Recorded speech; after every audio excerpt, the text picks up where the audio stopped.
Okay, the countdown to 2025 is on. You're looking at a video of a practice run for the famous ball drop in Times Square, where more than 1 million people will gather to ring in the new year, and with them, plenty of security. NBC's Antonia Hilton joins us now from Times Square, and also with us, NBC's Michelle Grossman, who's going to track the forecast. All right, Antonia, we're going to start with you. State and federal officials have expressed some concern that the event could be targeted. So what do we know about the plans to keep people safe? There are a whole lot of plans in the works right now. As you might be able to see behind me here, the stage is already set up. There are barricades all around Times Square ready to go. And there's already an NYPD presence here, but that will be ramped up tomorrow. We heard from the mayor as well as the police commissioner, Jessica Tisch, earlier today, and they described that there will be uniformed officers, plainclothes officers ready to take action, the mayor described, in case of any sort of surprise. There will also be officers by helicopter, out on boats in the water, and deploying dogs. This is in addition to the checkpoints that they're going to have in place on 6th and 8th Avenues, checking every single reveler who tries to come in and be part of the celebrations here. Take a listen to some of the plans they have in place. There'll be officers in uniform and out of uniform.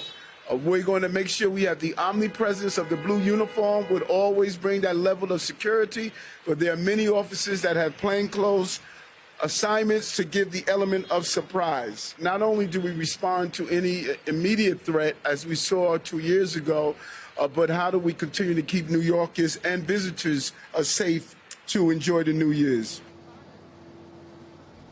And if you are one of the people planning to come here to New York City to take part in the festivities, a few things you should know. You cannot bring backpacks and duffel bags. So if you're planning to bring all kinds of supplies with you to party all night long, you're going to want to be very careful about what you bring with you. Otherwise, you'll get turned away by officials at some of these checkpoints. You won't be able to bring an umbrella and really other large items like, say, a folding chair. So you're going to want to layer up and make sure that you're prepared for any of the elements you might experience here tomorrow. On the fun side of things, though, what you can expect are performances from people like Lenny Kravitz, Carrie Underwood, and the Jonas Brothers. Really something for everyone. And the crystal ball has already been tested out. It's a little ways behind me here. It has 2,600 triangle crystals on it, and it weighs just under 12,000 pounds. Christina. I feel like I weigh close to that after this holiday season, but thank you for keeping an eye on everything there. All right, Michelle, you heard Antonia just say no umbrellas. They're famously not allowed during the Times Square's festivities. So what do we know about the forecast for tomorrow night? Hi there, Christina. I know. Well, you're not going to need as many layers because it's going to be on the milder side. Temperatures around 50 in New York City at the ball drop, but you're going to need some rain layers because we're looking at the chance for heavy rain. This is why we're watching a system move through the middle of the country today. It's bringing some snowy weather on the north side of this. It's bringing some heavier rain where you see those darker colors. And that's going to be the theme as we go throughout today. Rain and wind throughout New England, that system moving its way towards the east. But look at what happens tomorrow. This is New Year's Day, a New Year's Eve day, where we're looking at that storm system moving its way towards the east. So we're looking at some snow in the Great Lakes and some rain into portions of the northeast. And yeah, it could be heavy at times leading up to that ball drop. Trending drier, though, right near midnight. So we're going to watch that very closely. A drop in highs in the south central states. Plenty of sunshine. That's going to be the place to be in portions of the southwest. Temperatures nice in the upper 60s in some spots. The Pacific Northwest, it's been so wet lately. We're looking dry tomorrow morning, which is nice, and throughout the day tomorrow.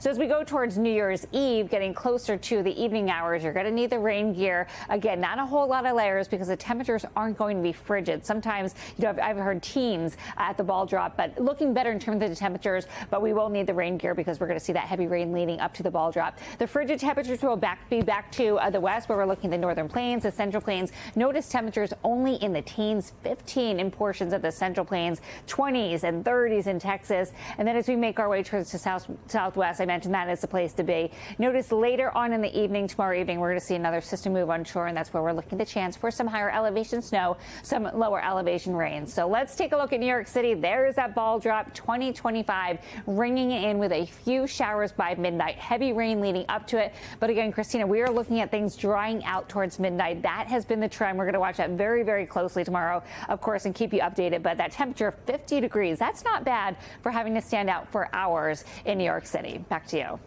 All right, Michelle, hopefully a little bit of dampness won't dampen anyone's experience. Thanks so much.